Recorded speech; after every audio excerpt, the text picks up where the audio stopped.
guys! Good morning! Ayan, dahil marami sa inyo ang nagtatanong, ate, nasaan yung toilet nyo sa bus, sa inyong bahay na bus. So, ngayon guys, ipapakita ko sa inyo. Tara! So, ayan guys, yung aming toilet dito sa aming bus na bahay. Ayan. So, kung nakikita nyo, meron din siyang bintana dyan. Tapos, meron akong nilagay na scented candles dyan. Ayan.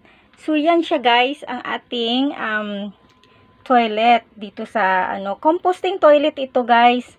So yan, perfect talaga siya. Yan. Tapos mahahagip nyo din yung aming yung aming room, pakita ko sa inyo. Pero gagawa din ako ng video na papakita ko yung aming kwarto at saka yung washroom at saka yung kitchen. Yan. Tsaka yung aming mini living room.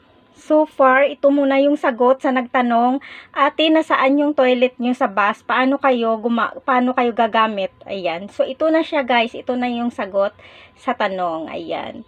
Yun lang. Maraming salamat. Ito ang aming buhay dito sa bahay na bus. Yan lang guys. Bye!